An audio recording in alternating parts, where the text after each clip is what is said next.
before and after. Mga amigo, may nabili ako dito. Yun. Monoshock lifter para sa ating Yamaha R3 na version 2. Nakita ko naman sa review na legit. Tsaka mga mix ang kapal ng bakal. Tsaka mabigat siya, mabigat.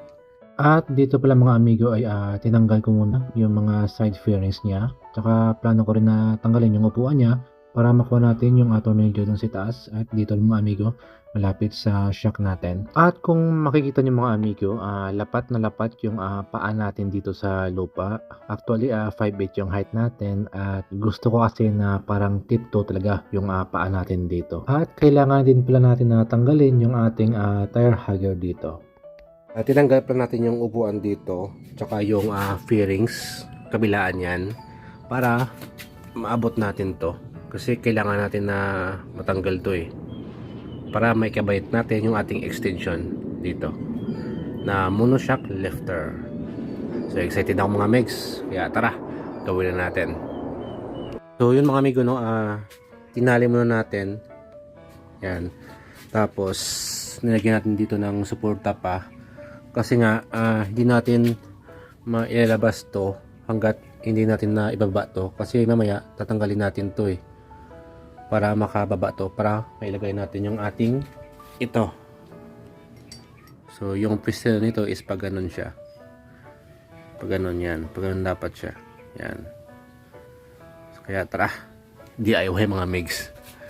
Kakayanin ba natin to? Hala na. Let's go.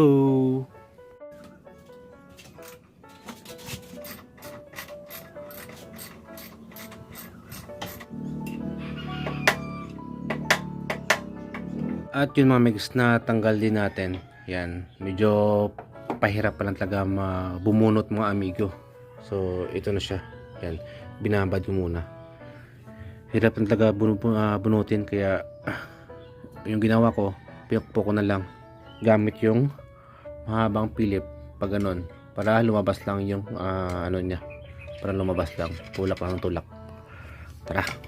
At yun mga megs, may kunting modification lang tayo. Kung matatandaan nyo,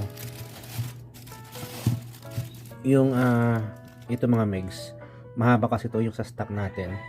Kasi yung sa binili natin, may kasama naman siyang ganito, kaso nga lang payat siya. Kaya kapag pinasok mo siya dito, maluwag sa mga megs, kaya medyo hindi siya maganda. Kaya yung ginawa natin, pinaputol natin. So lumabas tayo mga megs, naghanap tayo ng machine shop at pinaputol natin tsaka pinagrinder natin para maging makinis siya. Yun. Kaya ngayon, sakto na siya. Pwede na. Diba? Kaya tara. Ayun kabitin natin to para matapos na. Ay Diyos ko, kahirap pala mga amigo mag DIY. Oh grabe. Nung oras na ba? Alas 4 na. Nagsimula ako mga alas 10 ata yun. Nihirapan ako mga amigo. Ako lang kasi mag-isa. So yun mga megs, nailagay na natin yung ating monoshock lifter. Yun. Ganyan yung niya, yung pagkalagay. Yan. So naka letter U siya. Yan. Pero makapal yan mga megs, kapal yan, makapal. Mas makapal mga to kumpara dito. Yan. So ito mga amigo, hindi na po ito stock. Ito stock to. Yan stock. Tsaka ito rin yan. Stock yan. Yung ito naman is kasama to. Yan. Yun. So ngayon mga megs, papakita ko sa inyo kapag sinakyan na natin to.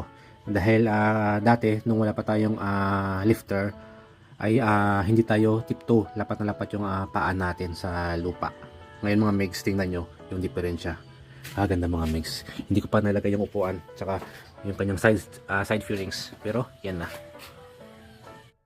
At ito na mga amigo yung resulta ng ating paghihirap.